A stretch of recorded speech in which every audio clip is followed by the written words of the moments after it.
श्री काशी विश्वनाथ मंदिर न्यास परिसर में जो भी प्रसाद इस समय वितरित हो रहा है उसमें मूल्य में कोई परिवर्तन नहीं हुआ है। यह अवगत कराना चाहेंगे कि पहले जो प्रसाद बिकता था वो शहर में बिकने वाली मिठाई थी जो प्रसाद के रूप में यहाँ बिकती थी। उसमें कई इशूज आ गए थे। उदाहरण के लिए अभी जो कुछ मंदिरों के बारे में आपने सुना होगा, कंट्रोवर्सीज थी प्रसाद की शुद्धता को लेकर, शुचिता को लेकर, पवित्रता को लेकर, उसमें प्रयुक्त सामग्री को लेकर। तो इसके चलते श्री काशी विश्वनाथ मंदिर न्यास ने यह संकल्प किया, यह निर्णय लिया कि प्रसाद अब स्वयं निर्माण कराया जाएगा। और चूंकि मंदिर के पास अपनी कोई फैसिलिटी नहीं निर्माण करवाने की, और एक जो शुद्ध फैसिलिटी होती है जिसमें सीसीटीवी मॉनिटरिंग के अंतर्गत और सारे मानकों को पूरा करते हुए अत्याधुनिक तरीके से प्रसाद अथवा कोई खाद्य सामग्री अथवा मिष्ठान का निर्माण किया जा सके, ऐसी एक फैसिलिटी का निर्माण करने में ही कई सौ करोड़ रुपए का खर्च होने का व्यय का अनुमान था। तो वाराणसी में इस तरह की सबसे अच्छी जो फैसिलिटी हो सकती थी उसकी तलाश की गई। तो बनास डेयरी नामक एक सहकारी क्षेत्र का संस्थान है जिसमें काशी के, उत्तर प्रदेश के भी जो दुग्ध उत्पादक और कृषक हैं वो सम्मिलित हैं, उनकी सहभागिता है। सहकारिता का जो मानक होता है, मॉडल होता है, उसके अंतर्गत उसी संस्थान का जो यहाँ पर जो फूड प्रोसेसिंग यूनिट है वो सबसे अत्याधुनिक पाई गई, जहाँ पूरी मॉनिटरिंग के साथ और जो श्री काशी विश्वनाथ मंदिर न्यास के नियम हैं जिनमें सनातन धर्मी ही प्रसाद निर्माण की प्रक्रिया में लग सकते हैं, इस तरह का बैकग्राउंड चेक एम्प्लॉइज़ का करते हुए हम इंश्योर कर सकते थे जहाँ पूजा के लिए एक मंदिर स्थापित करके प्रतिदिन पूजा पाठ के बाद सनातन दृष्टि से ही कार्य किया जा सके। तो इन सब चीज़ों को जहाँ पर हम लागू कर सकते थे, इस प्रकार की फैसिलिटी के चयन में बनास डेयरी का जो फूड प्रोसेसिंग यूनिट था उसको उपयुक्त पाया गया।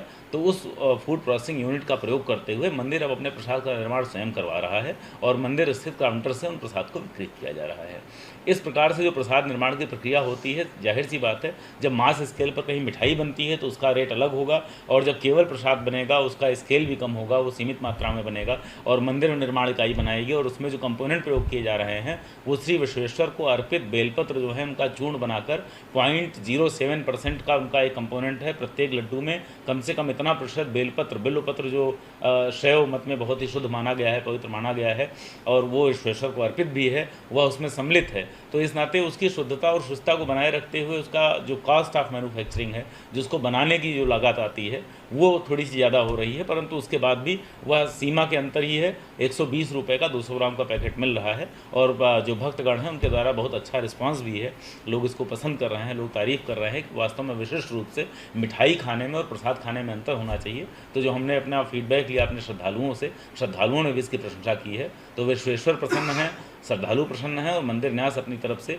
पूरी तरह से शुद्धता के साथ, शुचिता के साथ, सनातन गरिमा को स्थापित करते हुए और शास्त्रीय परंपरा का निर्वहन करते हुए यह प्रसाद उपलब्ध करवाने में अपने आप को गर्व का अनुभूति करता है। और इसका निश्चित रूप से आगे इसको और ज़्यादा हम संवर्धित करने के लिए और भी इस तरह के सनातन नवाचार करने के लिए कृत संकल्पित। अब VIP दर्शन जैसा कोई कॉन्सेप्ट नहीं है, यह मैं आपको अवगत कराना चाहूँगा। श्री विश्वेश्वर के धाम में सभी लोग सामान्य हैं, सभी श्रद्धालुओं का समान स्वागत है और सभी VIP हैं या सभी सामान्य हैं, सभी के लिए हमारे पास एक जैसी व्यवस्था है। परंतु इसमें कई बार होता है कि धाम में अधिक से अधिक समय बिताने का हर भक्त का, हर श्रद्धालु का मन होता है, तो लोग लाइन में लगते हैं। जो समय लाइन में लगता है उसमें लाइन में लगकर लोग दर्शन करते हैं, इसके बाद भी यहाँ बैठे रहते हैं, धाम में समय व्यतीत करते हैं। परंतु कतिपय कारणों से लंबे समय से यह डिमांड थी कि कई बार श्रद्धालु आते हैं, उनको किसी को फ्लाइट पकड़नी हुई, ट्रेन पकड़नी हुई, किसी के पास छोटा बच्चा हुआ तो उसके पास समय कम होता है। जिन लोगों के पास समय कम होता है उनके लिए एक अलग लाइन का प्रावधान किया गया था, जिसमें एक टिकट का कंपोनेंट रखा गया था, जिसमें पहले 300 रुपये का टिकट हुआ करता था और 50 रुपये का प्रसाद का कंपोनेंट अनिवार्यता उसमें जोड़ दिया गया था। परंतु बाद में अभी जब तंदूर महाप्रसाद लागू किया गया तो यह भी एक मत आया सामने कि हो सकता है व्यक्ति को अधिक प्रसाद की आवश्यकता हो या प्रसाद की आवश्यकता ना हो, वो जहाँ जा रहा हो उस दिन प्रसाद ना ले जा सकता हो।